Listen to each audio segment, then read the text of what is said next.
नमस्कार साथियों। हम पढ़ रहे थे शुक्ल जी का हिंदी साहित्य का इतिहास। तो इसी क्रम में हम आगे बढ़ते हैं। काल विभाग। जबकि प्रत्येक प्रत्येक देश का साहित्य वहां की जनता की चित्तवृत्ति का संचित प्रतिबिंब होता है, तब यह निश्चित है कि जनता की चित्तवृत्ति के परिवर्तन के साथ साथ साहित्य के स्वरूप में भी परिवर्तन होता चला जाता है। आदि से अंत तक इन्हीं चित्तवृत्तियों की परंपरा को परखते हुए साहित्य परंपरा के साथ उनका सामंजस्य दिखाना ही साहित्य का इतिहास कहलाता है। जनता की चित्तवृत्ति बहुत कुछ राजनीतिक, सामाजिक, सांप्रदायिक तथा धार्मिक परिस्थिति के अनुसार होती है। अतः कारण स्वरूप इन परिस्थितियों का किंचित दिग्दर्शन भी साथ ही साथ आवश्यक होता है। इस दृष्टि से हिंदी साहित्य का विवेचन करने में यह बात ध्यान में रखनी होगी कि किसी विशेष समय में लोगों में रुचि विशेष का संचार और पोषण किधर से और किस प्रकार हुआ।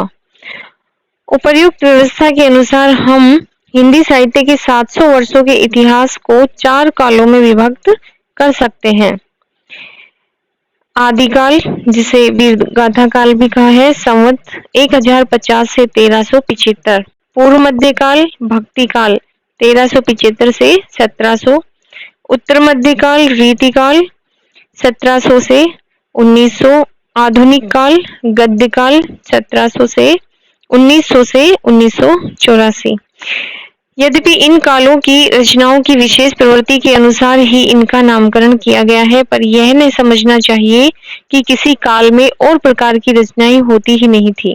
जैसे भक्ति काल या रीति काल को ले तो उनमें वीर रस के अनेक काव्य मिलेंगे, जिनमें वीर राजाओं की प्रशंसा उसी ढंग की होगी जिस ढंग की वीर गाथा काल में हुआ करती थी। अतः प्रत्येक काल का वर्णन इस प्रणाली पर किया जाएगा कि पहले तो उक्त काल की विशेष प्रवृत्ति सूचक उन रचनाओं का वर्णन होगा जो उस काल के लक्षण के अंतर्गत होगी। पीछे संक्षेप में उनके अतिरिक्त और प्रकार की ध्यान देने योग्य रचनाओं का उल्लेख होगा। आदिकाल, प्रकरण 1, सामान्य परिचय। प्राकृत की अंतिम अपभ्रंश अवस्था से ही हिंदी का आविर्भाव माना जा सकता है।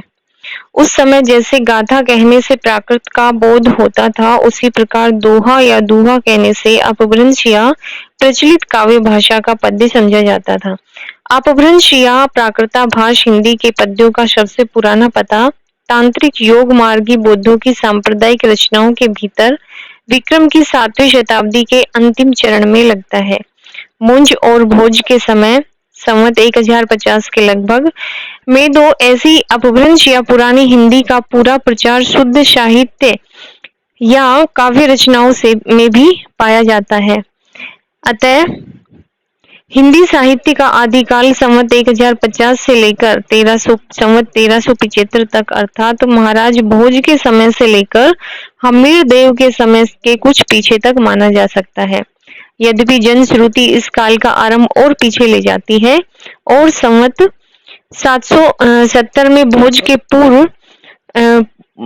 पूर्व पुरुष राजा मान के सभासद पुष्य नामक किसी बंदीजन के दोहों में एक अलंकार ग्रंथ लिखना बताती है, पर इसका कहीं कोई प्रमाण उपलब्ध नहीं है। आदिकाल की इस दीर्घ परंपरा के बीच प्रथम 150 वर्ष के भीतर तो रचना की किसी विशेष प्रवृत्ति का निश्चय नहीं होता है। धर्म, नीति, श्रृंगार, वीर सब प्रकार की रचनाएं दोहों में मिलती हैं। इस अनिर्दिष्ट लोक प्रवृत्ति के उपरांत जब से मुसलमानों की चढ़ाइयों का आरंभ होता है, तब से हम हिंदी साहित्य की प्रवृत्ति एक विशेष रूप में बंधती हुई पाते हैं। राजाश्रित कवि और चारण जिस प्रकार नीति, श्रृंगार आदि के फुटकल दोहे राज सभाओं में सुनाया करते थे, उसी प्रकार अपने आश्रयदाता राजाओं के पराक्रम पूर्ण चरित्रों या गाथाओं का वर्णन भी किया करते थे। यही प्रबंध परंपरा रासों के नाम से पाई जाती है, जिसे लक्ष्य करके इस काल को हमने वीरगाथा काल कहा है। दूसरी बात इस आदिकाल के संबंध में ध्यान देने की यह है कि इस काल की जो साहित्यिक सामग्री प्राप्त है, उसमें कुछ तो असंदिग्ध और कुछ संदिग्ध है। असंदिग्ध सामग्री को जो कुछ प्राप्त है, उसकी भाषा अपभ्रंश अर्थात प्राकृताभास मतलब प्राकृत की रूढ़ियों से बहुत कुछ बद्ध हिंदी है। इस अपभ्रंश या प्राकृताभास हिंदी का अभिप्राय यह है कि उस समय की ठीक बोलचाल की भाषा नहीं है जिस समय की इसकी रचनाएं मिलती हैं। यह उस समय के कवियों की भाषा है। कवियों ने काव्य परंपरा के अनुसार साहित्यिक प्राकृत के पुराने शब्द तो लिए ही हैं, जैसे पीछे के हिंदी में तत्सम संस्कृत शब्द लिए जाने लगे। विभक्तियां, कारक चिन्ह और क्रियाओं के रूप आदि भी बहुत कुछ अपने समय से कई सौ वर्ष पुराने रखे हैं। बोलचाल की भाषा घिस घिसाकर बिल्कुल जिस रूप में आ गई थी वही सारा रूप न लेकर कवि चारण आदि भाषा को बहुत कुछ वह रूप व्यवहार में लाते थे जो उनसे कई सौ वर्ष पहले से कवि परंपरा रखती चली आती थी। अपभ्रंश के जो नमूने हमें पद्यों में मिलते हैं वे उस काव्य भाषा के हैं जो अपने पुरानेपन के कारण बोलने की भाषा से कुछ अलग बहुत दिनों तक आदिकाल के अंत क्या उसके कुछ पीछे तक पोथियों में चलती रही। विक्रम की 14वीं शताब्दी के मध्य में एक और तो पुरानी परंपरा के कोई कवि संभवतः शारंगधर हम्मीर की वीरता का वर्णन ऐसी भाषा में कर रहे थे। चलिए वीर हम्मीर पाहबर मेणी कंपई दिग्बगणे अंधार धूलि सुर्रे आछाई। दूसरी ओर खुसरो मियाँ दिल्ली में बैठे ऐसी बोलचाल की भाषा में पहेलियां और मुकरियां कर रहे थे। एक नार ने अचरज किया, सांप मार पिंजरे में दिया। इसी प्रकार 15वीं शताब्दी में एक और तो विद्यापति बोलचाल की मैथिली की अतिरिक्त इस प्रकार की प्राकृता भाष पुरानी काव्य भाषा भी बनते रही। बालचंद बिजावई भाषा दुहने ही लग गई दुज्जन हासा।